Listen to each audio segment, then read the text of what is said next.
Kamu berdua ni? Ni saya nak baca buku. Haji ni pergi ambil pula. Dia dah baca lama Kak Nadia, sepatutnya saya lah pula. Kamu berdua ni, baru minggu lepas kita belajar tentang sikap beradat sopan. Hari ni kamu nak bergaduh pula? Bukan bergaduh Kak, berebut je. Lebih kuranglah tu. Baik, mulai sekarang kakak akan tetapkan 3 syarat untuk kamu bertiga kalau kamu bertiga nak datang ke kelab generasi gemilang ni. Apa syarat-syaratnya tu Kak Nadia? Pertama, kamu tidak boleh bergaduh. Kedua, kamu kena berbaik-baik. Dan yang ketiga, bila bermain hanya ikut arahan daripada Kak Nadia saja. Setuju? Bolehlah Kak Nadia. Oleh kerana kamu dah setuju, Kak Nadia nak tanya satu perkara yang berkaitan dengan perkara yang terjadi kepada kamu tadi. Apa dia Kak Nadia? Kak Nadia nak tahu, apakah peraturan yang mesti kita patuhi setiap hari? Tak kiralah kita duduk ke, kita ke sekolah ke, kita ke rumah kawan ke, apa sajalah kita mesti buat ikut peraturan ni. Entah, tak pernah pula saya dengar macam tu. Yelah, saya pun tak pernah dengar. Peraturan apa tu? Tengok. Baru minggu lepas, Irene sampai tersalah sebut. Rukun negara kah, Kak Nadia? Peraturan tu dikenali sebagai rukun negara. Rukun ni sebenarnya apa Kak? Aturan dalam perkara rukun negara, ia adalah rukun yang perlu kita ikuti setiap saat. Setiap saat? Macam mana nak ikutnya Kak Nadia? Macam mana nak ikut? Macam ni. Contohnya, rukun negara yang pertama ialah kepercayaan kepada Tuhan. Apa akan jadi sekiranya kita tidak percaya kepada Tuhan? Kita tidak akan ada agama, jadi kita tidak akan ada pedoman hidup. Yang kedua? Kesetiaan pada raja dan negara. Apa akan jadi sekiranya rakyat tidak setia kepada raja dan negara?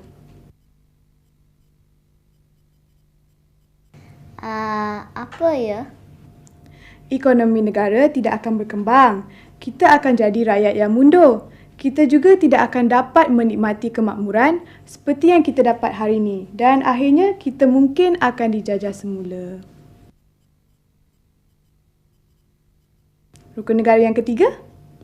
Keluhuran perlembagaan. Yang ini saya tak berapa nak faham. Keluhuran perlembagaan tu artinya mempunyai sikap patuh terhadap Perlembagaan Malaysia. Perlembagaan tu ialah satu dokumen asas undang-undang yang diwujudkan untuk mengendalikan pentadbiran kerajaan yang memerintah negara dengan adil dan saksama. Antara perkara yang menyentuh soal perlembagaan termasuklah kewarganegaraan, undang-undang persekutuan dan kehakiman. Rukun negara yang keempat pula, kedaulatan undang-undang. Maksudnya? Patuh terhadap undang-undang yang telah digubal oleh kerajaan. Contohnya, rakyat Malaysia akan dihukum sekiranya melakukan kesalahan seperti mencuri, merompak, mengedar dadah dan lain-lain lagi. Jadi, sebagai rakyat yang bertanggungjawab, kita hendaklah mematuhi setiap undang-undang yang ada supaya tidak dihukum. Kelima ialah kesopanan dan kesusilaan. Maksudnya, Kak Nadia? Maksudnya, kita mestilah sentiasa beradat sopan. Tak kiralah kita di mana je. Sama ada di sekolah, di rumah, di padang permainan ataupun di kedai, kita mestilah mengamalkan budi bahasa dan adab sopan yang baik. Sekarang kamu nampak tak betapa pentingnya untuk kita sentiasa mengingati rukun negara dan mengamalkan setiap rukun yang ada.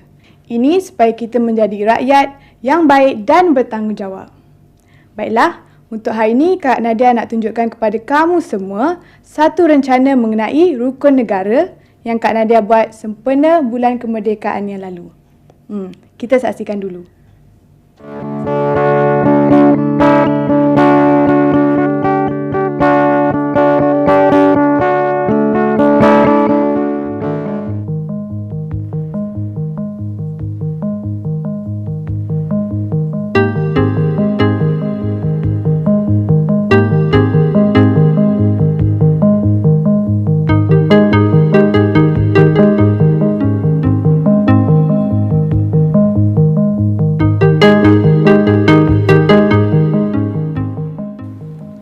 Rukun negara diisytiharkan pada Hari Kemerdekaan yang ke-13 dalam tahun 1970.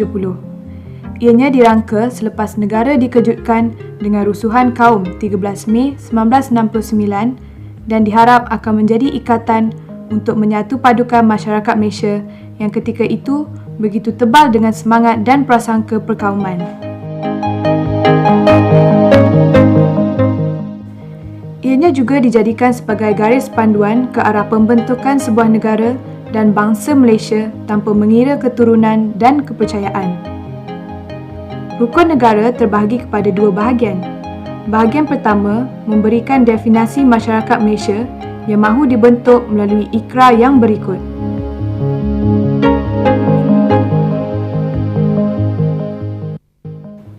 Bahawasanya, negara kita Malaysia mendukung cita-cita mencapai perpaduan yang erat di kalangan seluruh masyarakatnya, memelihara satu cara hidup yang demokratik, mencipta satu masyarakat yang adil di mana kemakmuran negara akan dinikmati bersama secara adil dan saksama, menjamin satu cara yang liberal terhadap tradisi-tradisi kebudayaannya yang kaya dan berbagai corak serta membina satu masyarakat yang progresif yang akan menggunakan sains dan teknologi moden.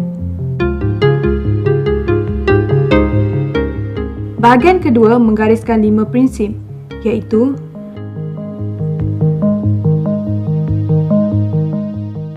pertama, kepercayaan kepada Tuhan.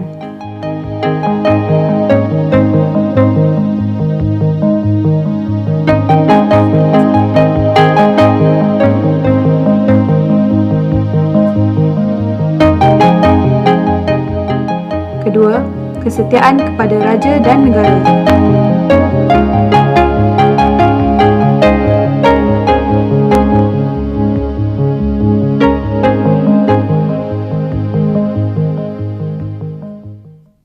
Ketiga, keluhuran perlembagaan.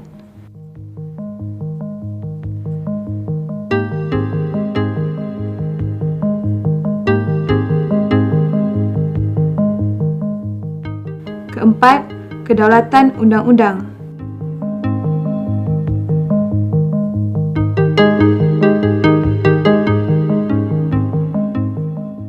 Dan kelima, kesopanan dan kesusilaan.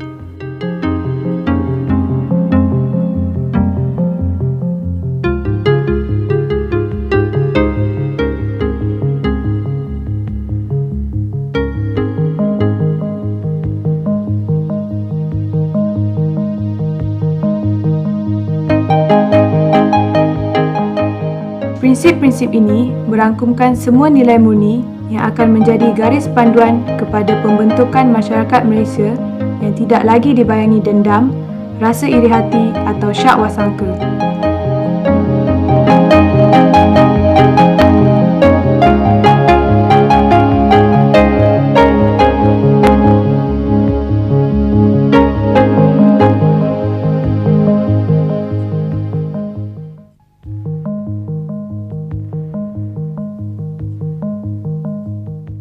Objektif utama rukun negara, pertama, menyatu padukan rakyat kerana ketika zaman penjajahan dahulu, mereka berpecah belah di bawah dasar pecah dan perintah British.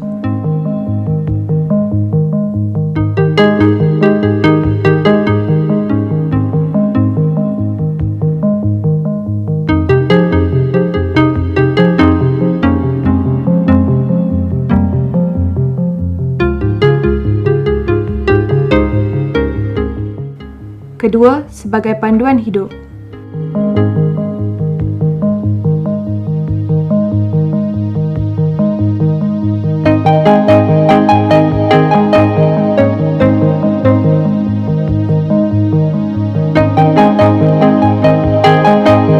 Ketiga, supaya pembangunan negara dapat dijalankan dengan lebih pesat untuk membina suatu masyarakat yang progresif.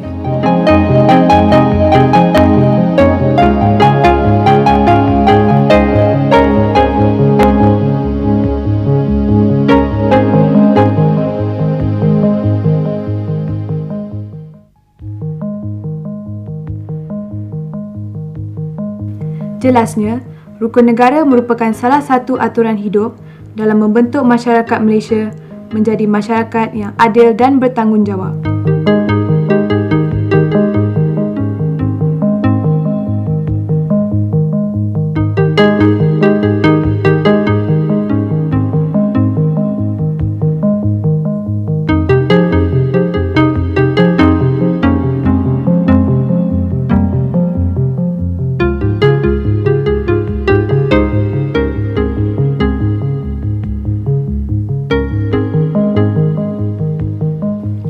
Rukun negara juga amat perlu dalam membina perpaduan dan muhibah di kalangan rakyat Malaysia yang berbilang kaum supaya dapat hidup dalam aman dan harmoni.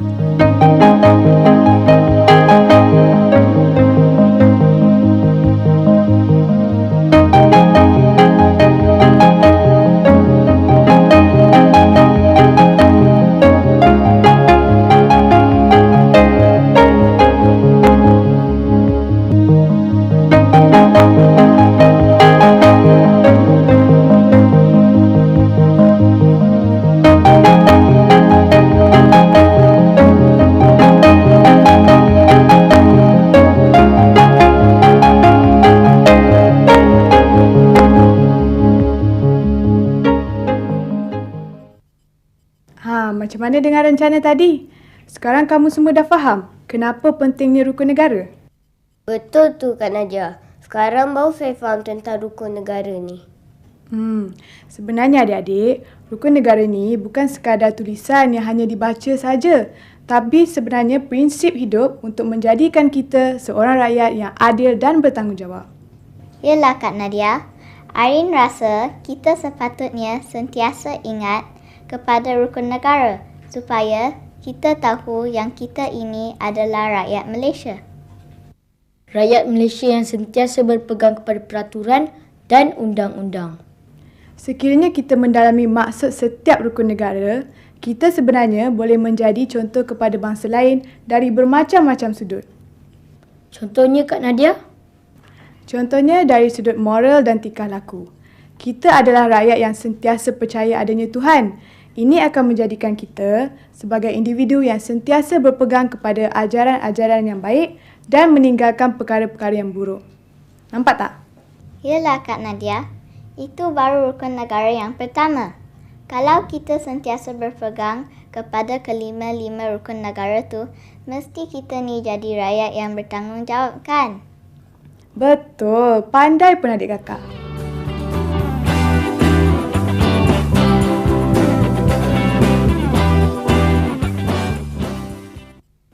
Baiklah adik-adik, hari ini kita akan berkenalan dengan seorang guru civic yang mengajar pendidikan civic dan kewarganegaraan.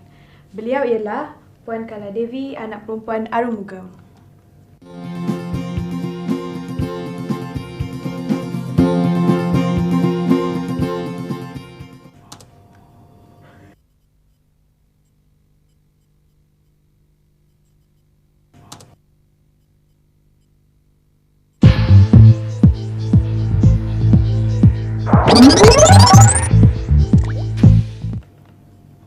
Puan, apa khabar?